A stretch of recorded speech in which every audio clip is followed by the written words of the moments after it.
से बात कर रहे हैं।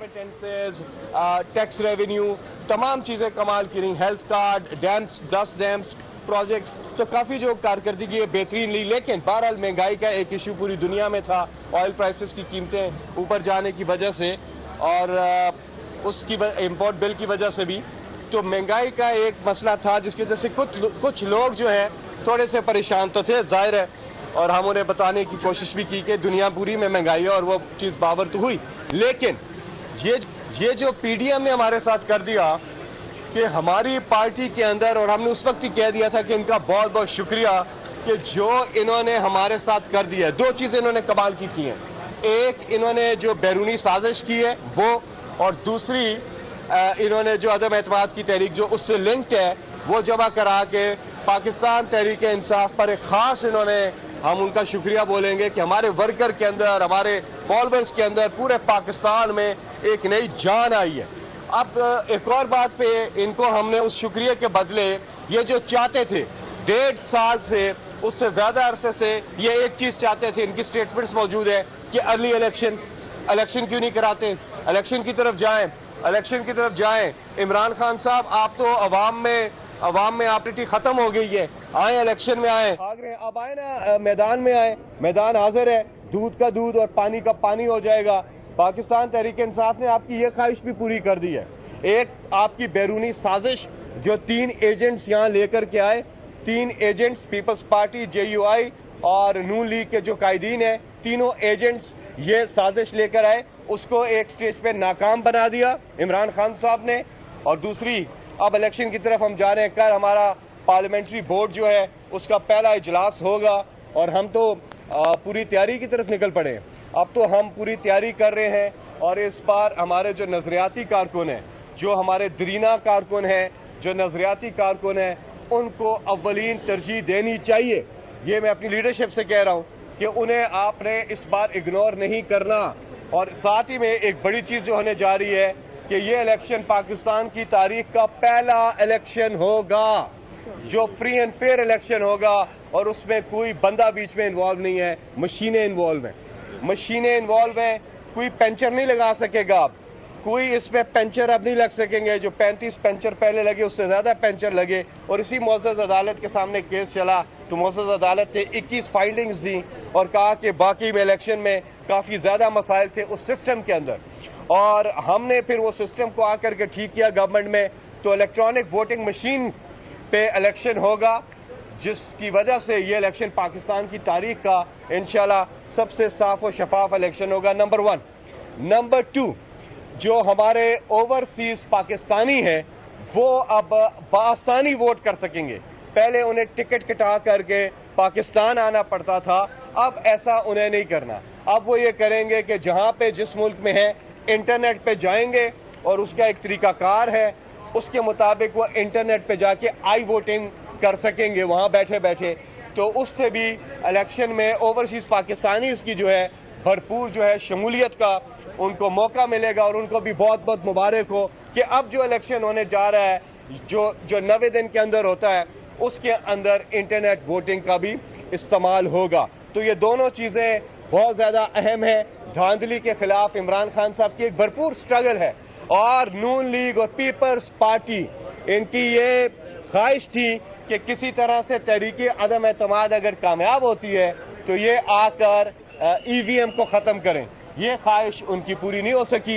इलेक्शन जो है वो इलेक्ट्रॉनिक वोटिंग मशीन पर ही होगा, और उनकी ये साजिश भी नाकाम हुई है, बैरूनी साजिश नाकाम हुई है, और इलेक्शन में फ्री एंड फेयर इलेक्शन से भागने की उनकी एक जो कोशिश है वो भी नाकाम हुई है। तो इस इलेक्शन में जिससे ये भाग रहे हैं, और इनकी अपनी ख्वाहिश थी कि जी क्यों नहीं इलेक्शन हो रहा, तो अब हो रहा है।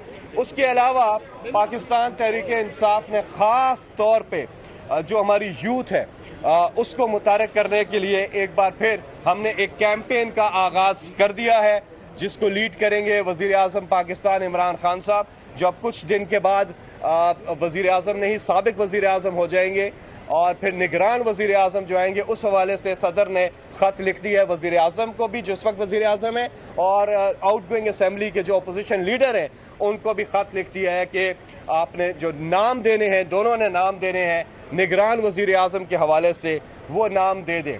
और अगर कोई इत्तेफाक के सिलसिले में नहीं होता तो फिर आपको पता है कि उसका एक प्रोसीजर है, उसमें पार्लियामेंट्री कमेटी जो है वो बनती है और फिर आगे जो भी प्रोसीजर होता है वो होता है। लेकिन पेशरफ जो है वो हो चुकी है, ख़त सदर मुमलिकत ने लिख दिया हुआ है। हमारी पूरी तैयारी है इलेक्शन की। कल हमारी, जैसा कि मैंने आपको बताया, कि पार्लियामेंट्री बोर्ड का इजलास है और मुख्तलिफ हल्कों में जो पोटेंशियल जो कैंडिडेट्स हैं वो अपनी तैयारी शुरू करें और वो अपनी तैयारी शुरू करें। ख़ास तौर पे जो हमारे नौजवान हैं, इस बार फवाद चौधरी साहब, इस बार आपने हमारे जो दरीना कारकुन हैं, जो नौजवान हैं, उनको मौका देना है नजरियाती को। और ये घुसपैठिए जो हैं, ये जो रवायती सियासतदान हैं, इन्होंने जो किया है वो आपके सामने है। खुदा राय ने हमारी पार्टी के अब करीब ना आने दीजिएगा।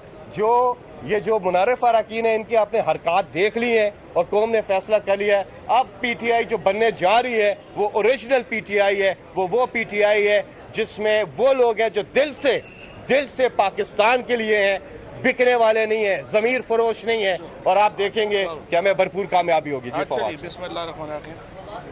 सबसे पहले आपसे कुछ देर पहले अपोजिशन रहनुमाओं की शहजाद अकबर साहब को ज़रा दिखा देना कि ये जो सारे कह रहे थे शहजाद अकबर बाहर चला गया है।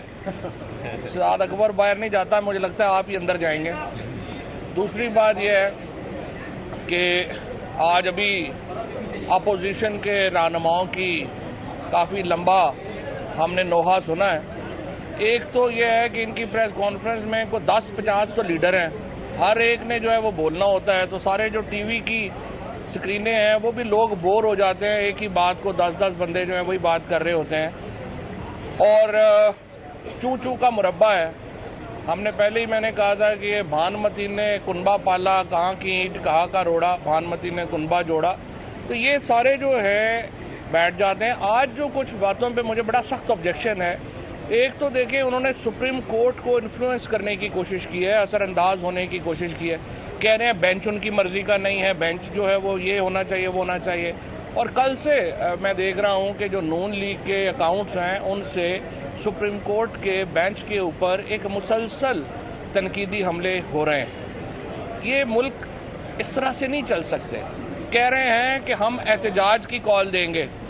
मैं आपको बताना चाहता हूं, अगर इमरान खान ने एहतजाज की कॉल दी आपके ख़िलाफ़, आपको अपने घरों में रहना मुश्किल हो जाएगा, आप लोगों को भागने का रास्ता नहीं मिलेगा।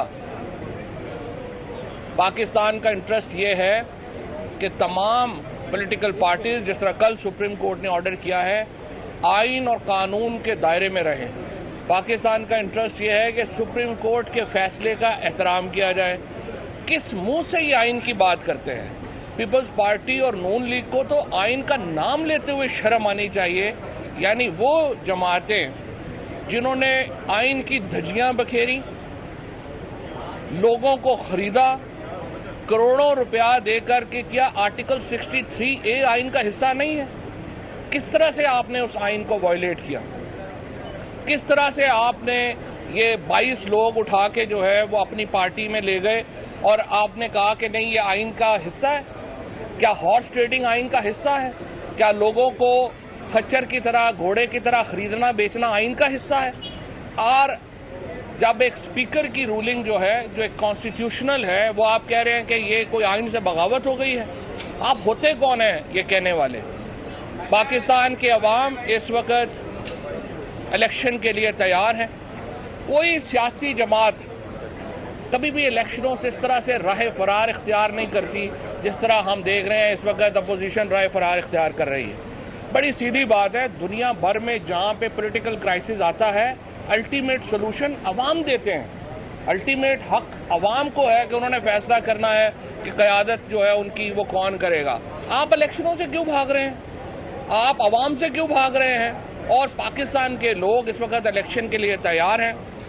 हम समझते हैं सुप्रीम कोर्ट का जो भी फैसला होगा उस पे ऊपर जाहिर है कि वो अमल दरामद जो है वो होना है, उसके मुताबिक जो है वो हम आगे बढ़ेंगे। लेकिन सुप्रीम कोर्ट पर असरअंदाज होने की कोई भी कोशिश हुई उसको हम रजिस्ट करेंगे। जहाँ तक इस बात का ताल्लुक है कि हमने आपको गद्दार करार दिया है, हमने अभी तक इस खत की तफसीलात पूरी तरीके से आवाम के सामने नहीं रखी।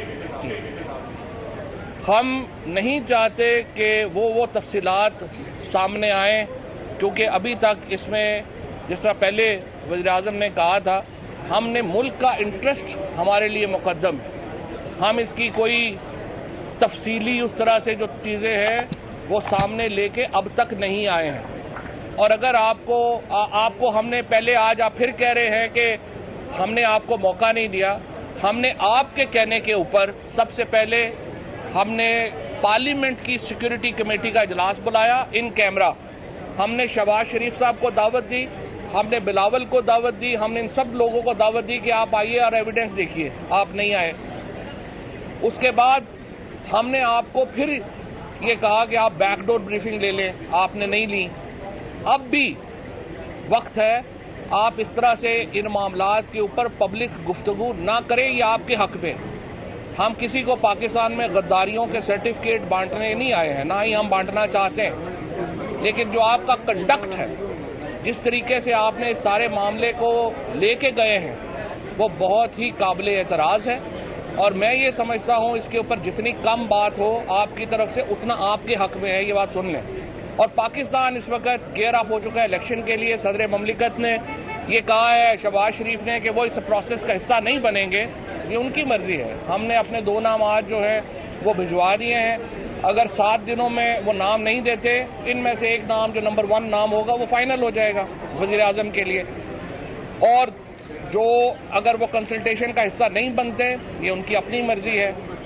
इलेक्शन से राह फरार मुमकिन नहीं है। पूरा मुल्क इलेक्शन के लिए गेयर अप है और इंशाल्लाह 90 दिन के अंदर अंदर मुल्क में इलेक्शन होने हैं।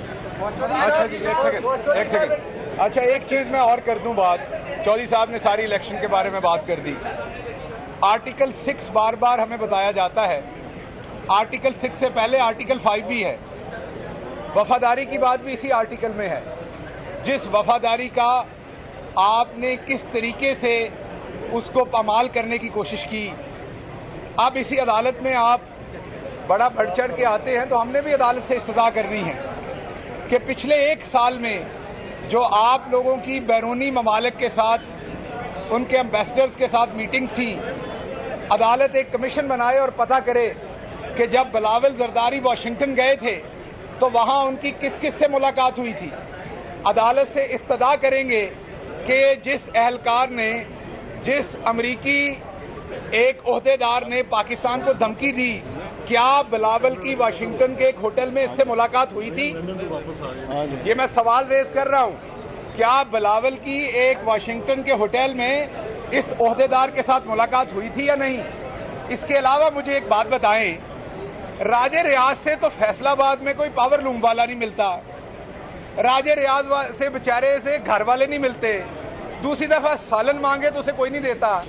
तो अमरीकी सफारतकार राजे रियाज से मिलके क्या कर रहे थे?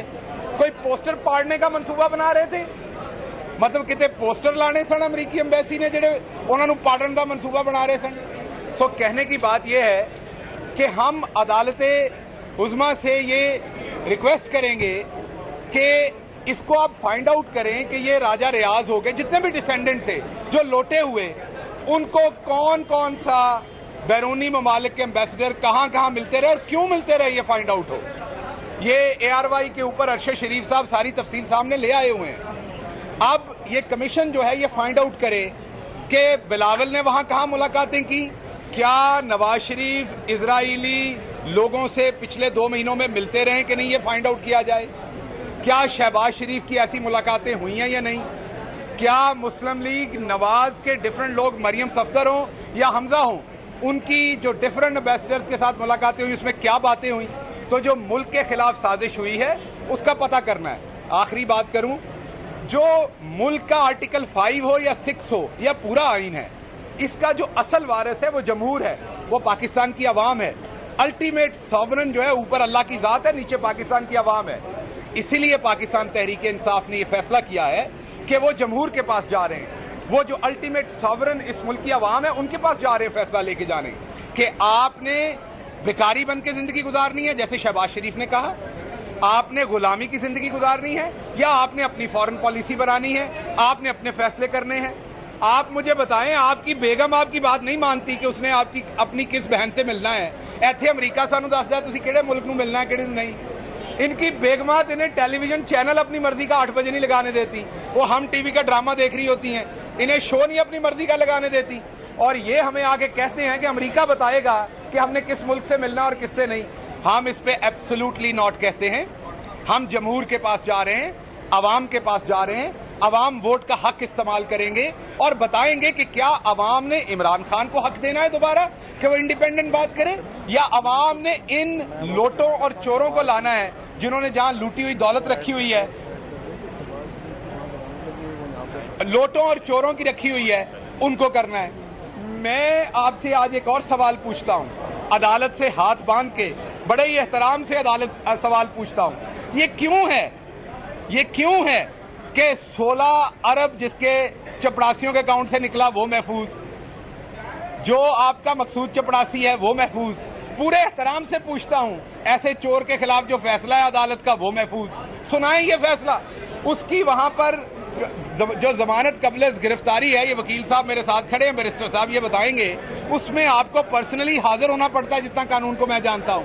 वो यहाँ मटर गश्त करता फिर रहा है, वो यहाँ एम्बेसडरों से मिल रहा है, और ये सारी एक पाकिस्तान के खिलाफ जो सारी बिल्ड कर रहा है, सारी कैंपेन एक अफरा तफरी पढ़ने की, क्या आम आदमी को ये रिलीफ मिलता है अदालतों से इस तरह से?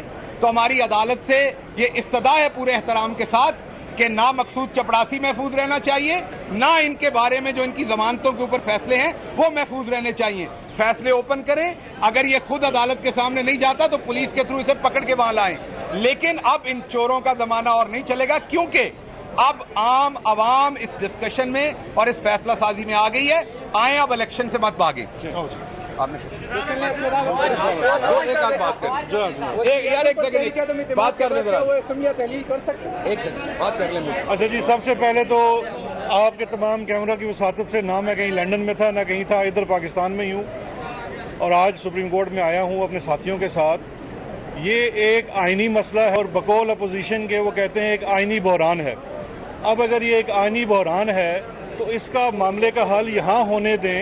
इस आइनी बहरान के हल से 2-2 घंटे पहले बैठ के एक आपने पूरा 12 लोगों का मातम करते हैं। ऐसी फवाद चौधरी साहब ने बड़ी डिटेल से बताया कि अदालत के ऊपर या उसकी फैसला साजी के ऊपर पूरा 12 लोगों का मातम करते हैं, और ऐसी बातें करते हैं जैसे फवाद चौधरी साहब ने बड़ी डिटेल से बताया कि अदालत के